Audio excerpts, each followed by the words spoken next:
A este conductor de tractomula, luego de un viaje muy largo, le sucedió algo que no vas a creer. Pedro era un conductor de camiones de carga pesada, o tractomula, como son conocidos estos grandes carros de carga. Él transportaba diferentes tipos de mercancías, como petróleo o grandes containers que traía de las costas colombianas, de donde se genera la historia del día de hoy. Antes de continuar, te agradecería que te suscribieras a mi canal y activaras la campanita de notificaciones para que seas el primero en ver las nuevas historias. Pedro trabajaba para una de las empresas más reconocidas que tiene Colombia. Llevaba algo más de 9 años con ellos. Él era muy responsable. En los 9 años que llevaba como conductor, nunca quedó mal con alguna carga o mercancía que le encomendaban.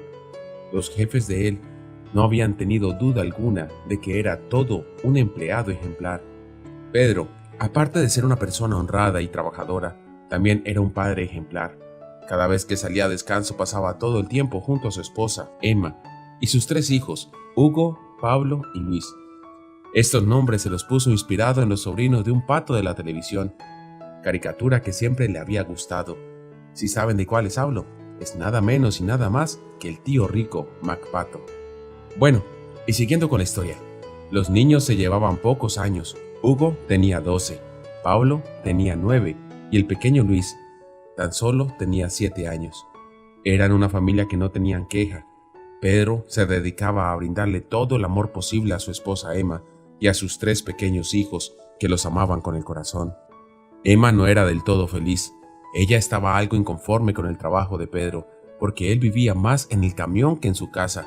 A veces se iba semanas enteras, incluso meses, a viajar por las diferentes vías de Colombia. Por este motivo era que Emma no estaba del todo a gusto, pero con el pasar del tiempo se iba acostumbrando a la ausencia de su esposo. Pedro era muy especial con su familia. Siempre que visitaba las distintas ciudades, les llevaba recuerdos o dulcecitos, como él les decía. Estos detalles él se los llevaba a sus hijos por igual, pero uno diferente y especial para su esposa. Esto lo hacía no solo porque le nacía hacerlo, sino que también sentía algo de culpa a ausentarse durante tanto tiempo. Aunque a Pedro en alguna de las ciudades que visitaba se le presentaban mujeres que querían seducirlo, él siempre le era fiel a su familia. No le faltaba la confianza que su esposa le otorgaba. Así que los problemas que ellos tenían no eran por infidelidad ni porque tomaba alcohol. Los problemas en verdad eran por pequeñeces que a veces se hacen grandes. A Pedro le sucedían diferentes cosas mientras viajaba, cosas como que se le pinchara una rueda y quedara en la mitad del camino, sin tener a nadie quien lo acompañara, ni nadie quien lo ayudara. También un día que llevaba una carga de materia prima para una fábrica de gaseosas, o refrescos como lo llaman en otros países, se le atravesó un caballo negro, y pues como ya era de noche y por el color del caballito, cuando lo vio ya era muy tarde y no lo alcanzó a esquivar, y pues desafortunadamente el camión arrolló a este pobre animal, y ustedes se imaginarán cómo pudo haber quedado luego que un tractocamión con 18 ruedas le pasara por encima. También Pedro hacía actos de caridad cuando podía. En esta época existe la migración de personas del país vecino. Cuando él veía que podía ayudarles, lo hacía. A veces compraba pan o frutas y las cargaba en su camión. Para cuando veía a estas personas, se las regalaba. O si de pronto llevaba espacio en su camión, les llevaba para que su camino fuera más corto. En diferentes ocasiones, Pedro también vivió cosas que para él no eran normales. Un día, llevaba una carga muy delicada con destino a la ciudad de Manizales, cuando de repente vio como una luz de otro auto se dirigía de frente hacia él y no disminuía la velocidad. El choque sería inminente. Él hacía sonar las cornetas de su camión como alertando a la persona que venía conduciendo el otro vehículo. Él pensaba que de pronto se había quedado dormido. Esto sucedió más o menos sobre la 1 de la mañana, pero este carro no se detenía. Él lo único que hizo fue apretar el timón como sosteniéndose y cerró los ojos esperando el choque. Lo único cierto es que pasaron algunos segundos. El camión se detuvo, haciendo rastrillar las ruedas, y cuando Pedro abrió sus ojos, tal cual fue la sorpresa de él al ver que ningún carro chocó, y cuando miró por los espejos, tampoco vio ningún carro seguir. ¿Qué sucedió? ¿Qué fue lo que pasó? Estas eran las palabras que se hacía Pedro. ¿Será un fantasma?, se preguntó. Solo dejó pasar algunos minutos mientras las piernas le dejaban de temblar y siguió su camino, pensando en qué fue lo que sucedió en aquel momento en la vía. Lo único cierto es que no fue lo único que le sucedió a Pedro. En otras ocasiones vio como en la inmensidad del cielo, alrededor de 5 luces danzaban entre ellas. Tal fue la sorpresa y la curiosidad que detuvo su camión y se bajó a observar detalladamente este suceso. Las luces parecían que jugaran entre ellas, pues se movían de izquierda a derecha y de arriba hacia abajo. También hacían círculos y se movían de una forma que ningún avión o helicóptero conocido puede hacerlo. ¿Serán drones? ¿Serán cometas? ¿O qué será lo que sucedió en ese momento?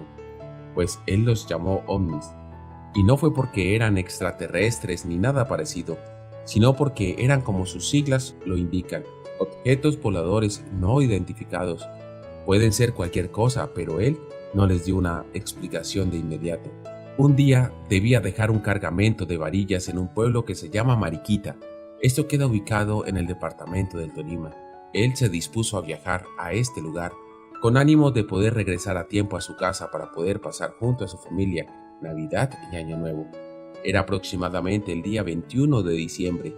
Él calculó llegar el 22 y devolverse el 23 para poder llegar a tiempo el 24 en la tarde o en la noche para darles esta sorpresa a su familia, que era una de las cosas que ellos más anhelaban, pasar en familia esta fecha tan bonita. Arrancó hacia este pueblo del Tolima. Todo salió sin contratiempos. Él no conocía por esos lados.